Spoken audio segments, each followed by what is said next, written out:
पाकिस्तान और सऊदी अरब के दरमियान होने वाले दिफाई मुआहदे के बाद ईरान भी इस मुआहदे में शिरकत का ख्वाहिशमंद है। इस मुआहदे में शिरकत के हवाले से आमिर रज़ा के पास कुछ तफसीलात हैं, उनसे बात करते हैं। जी आमिर भाई, ईरान भी इस दिफाई मुआहदे में शिरकत का ख्वाहिशमंद है, हमारे नाज़रीन को कुछ तफसीलात बताइएगा। पहली बात तो यह है कि ये बिल्कुल ऐसा ही है, लेकिन इसकी तफसीलात क्या हैं वो मैं आपसे बयान करूँगा। सुबह जब मैं आपके साथ कतर के हवाले से बात कर रहा था, JF-17 थंडर के हवाले से बात हो रही थी, तो मैंने आपसे कहा था कि ये मुआहदा चलते चलते हमारी सरहद तक आएगा। सरहद पर आने के मुराद मेरी ईरान ही था। और ईरान वो मुल्क है जिसने कौम मुत्तहिदा में खड़े होकर मसूद पज़ेश्कियान ने, जो उनके प्रेसिडेंट हैं, उन्होंने इस मुआहदे की तारीफ़ की। तो मैंने उसके बाद जो आपके साथ व्लॉग किया था उसमें ये कहा था कि पूरी दुनिया से जो एप्रिसिएशन आ रही थी, इस्लामी दुनिया से, वो इतनी अहमियत नहीं रखती जितनी ईरान की तरफ से आने वाली एप्रिसिएशन है। इसकी दो वजूहत हैं। पहली बात तो यह है कि ईरान और सऊदी अरब पिछले 70-80 साल से एक दूसरे के मुखालिफ हैं। बल्कि अगर मैं ज़्यादा पीछे चला जाऊँ तो फिर जाने दें बात को कि कब से ये एक दूसरे के मुखालिफ रहे हैं। और एक दूसरे की मुखालफत में एक रूस से असला ख़रीदता रहा है, एक जो है वो अमेरिका से असला ख़रीदता रहा है। इससे पहले ईरान की इराक़ के साथ चंद मामलात पर जंग रही, 8 साल जंग रही। ईरान के बारे में इस्लामी दुनिया हमेशा ये शुबहात का शिकार रही और मुख्तलिफ, मैं तो यही कहूँगा, तोहमात का शिकार रही। एक से दूसरे में ये जाता रहा कि ईरान हमारा दोस्त नहीं है। ईरान वो मुल्क है जिसने इस कुर्रे अर्ज़ पर पाकिस्तान बनने के बाद सबसे पहले पाकिस्तान को तस्लीम किया था। ये एक मुसलमान हकीकत है, इससे कोई इनकार नहीं कर सकता। आपको तस्लीम करने वालों में कोई मुल्क अगर जिसने पहल की थी वो ईरान था। लेकिन वक्त के साथ साथ ईरान के साथ हमारे तल्लुकात जो थे वो कशीदा होते चले गए, और यहाँ तक कशीदा हुए कि भारत जैसा दुश्मन जो है उसको चाह बहार की बंदरगाह ईरान में बनाने का मौका मिला। ईरान जो मौका मिला तो उसने भारत को सपोर्ट किया, भारत को मौका मिला तो उसने ईरान को सपोर्ट। तो हमारी सरहद के होने के साथ साथ ये हमसे फासले पर चले गए। लेकिन बेहतर हुआ जिस तरह मोदी ने हम पर हमला किया और पूरी दुनिया पर हमारी ताकत जो है आश्कार हो गई।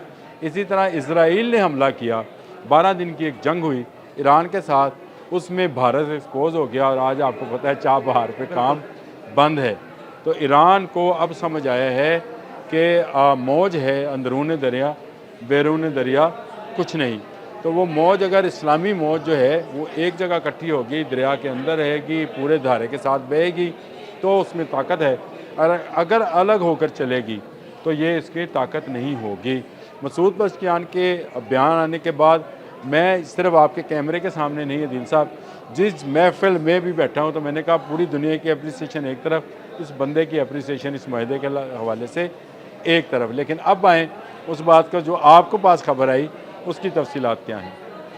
उसकी तफसीलात ये हैं कि पासदाराने इनकलाब, जो कि ईरानी फ़ौज को कहा जाता है, पासदाराने इनकलाब के एक सुप्रीम कमांडर हैं जी, मेजर जनरल रहीम सफ़वी इनका नाम है। उन्होंने अपने एक इंटरव्यू में इस बात का इजहार किया है कि कोई वजह नहीं है कि ईरान भी पाक सऊदी डिफेंस मुआहदे के अंदर शामिल हो सकता है। यानी कोई ऐसी वजह नहीं है कि वो इससे इनकार करे। और उसकी बुनियादी वजह वही है कि इज़राइल के नेतन्याहू ने ईरान पर हमला करके ईरान को भी इंस्कोर कर दिया। और अब सबकी सिक्योरिटी जो है वो पाकिस्तान के साथ मुंसलिक होने में नज़र आ रही है। सबको नज़र आ रहा है कि एक क़ुव्वत ऐसी है जो कि सऊदी अरब एक एटमी क़ुव्वत हो गया एक साइन के साथ, ऐसे ही है। तो ईरान भी एक एटमी क़ुव्वत बन जाएगा एक साइन के साथ। ये बड़ा आसान काम है, कतर बन जाएगा। क्योंकि एक एटमी क़ुव्वत के साथ अगर आप ये मुआहदा कर लें कि मुझ पर जंग मुसल्लत की जाएगी तो तुम उसका हिस्सा होगे, तुम पर जंग मुसल्लत की जाएगी तो हम उसका हिस्सा होंगे। तो ईरान अगर इस पैक्ट के अंदर आता है तो फिर ईरान पर हमला, किस पर हमला तस्वर किया जाएगा? किस पर हमला तस्वर किया जाएगा? सऊदी अरब पर। किस पर हमला तस्वर किया जाएगा? कतर पर। क्योंकि कतर और ईरान के खलीज फ़ारस के अंदर LNG निकालने पे इख्तलाफात चले आ रहे हैं, वो भी ख़त्म हो जाएंगे। क्योंकि पाकिस्तान आहिस्ता आहिस्ता वो ब्रिज बनता चला जा रहा है जिसकी हाइट बहुत ऊंची है। कल इफ्तिताह हुआ है चाइना में एक ब्रिज का, जो दुनिया में सबसे ज़्यादा हाइट का ब्रिज है, उसी तरह का ब्रिज अल्लाह ताला ने पाकिस्तान को बना दिया है। और मशरिक़ है, मगरिब है, शुमाल है, जनूब है, जहाँ जहाँ जो जो मुल्क है उस मुल्क की नज़रें इस वक्त पाकिस्तान पर हैं। और इस्लामी दुनिया की तो तमाम तर तवक्कुआत, तमाम तर वसाइल, मैं दोबारा बोलता हूँ, तमाम तर तवक्कुआत, तमाम तर वसाइल जो हैं वो पाकिस्तान के नाम हैं। और आपको पता है वो कतर है, बहरीन है, अमान है, सऊदी अरब है, ईरान है, ये जितने इस्लामी मुल्क हैं सब के सब वसाइल की दौलत से माला माल हैं। और पाकिस्तान जो है उसको अल्लाह ताला ने क़ुव्वत बाजू दी है, अल्लाह ताला की तरफ से ये वदियत है। और इस वक्त तमाम के तमाम वसाइल को ज़रूरत है ऐसे ही क़ुव्वत बाजू की, जिसको दिखाकर डराया जा सके और जिसको दिखाकर दूसरों को जंग से रोका जा सके। ये इत्तेहाद बराए अमन होगा, इस बात को जहन में रखिएगा। रहीम सफ़वी ने इसीलिए ये बात की कि पाकिस्तान के साथ वो मुआहदे में जा सकते हैं, सऊदी अरब के साथ, और अगर ये हो जाता है तो ये इस सदी का सबसे बड़ा वाक़या होगा। गुज़िश्ता सदी में हमने दोनों क़ुव्वतों को लड़ते हुए देखा है, इस सदी में अगर हम इनको मिलते हुए देखें और पाकिस्तान उसकी वजह बने, तो मैं ये समझता हूँ ये पाकिस्तान की बड़ी खुशनसीबी है कि वो उम्मत मुहम्मदिया को एक जगह पर इकट्ठे करने में कामयाब होगा। और अगर एक जगह पर हम सब इकट्ठे हो गए तो फिर भारत में रहने वाला मुसलमान भी जो है उसमें भी ताकत आएगी, अमेरिका बरतानिया में रहने वाले मुल्क में मुसलमान जो हैं उनमें भी ताकत आएगी, रोहिंग्या में रहने वाला मुसलमान भी मजबूत होगा, चीन के अंदर बसने वाले मुसलमान जो हैं वो भी ताकतवर होंगे। तो ये ताकत जो है हमें इसी सूरत में मिल सकती है जब हम अपने फ़रोई जो मसाइल हैं उनसे निकल आएँ। रहीम सफ़वी का बयान मैं ये समझता हूँ ताज़ा हवा का झोंका है। इससे पहले उनके सदर ने जो मसूद पज़ेश्कियान ने जो जनरल असम्बली का इजलास था उसमें मुआहदे की तारीफ़ की थी, तो अब ये शामिल होने की बात कर रहे हैं। आप उस खबर का तराशा साथ लगा सकते हैं और इस खबर का तराशा लगाएं ताकि मेरी तरह बाकी मुसलमानों के दिल भी जो हैं वो ठंडे हों और खुश हों।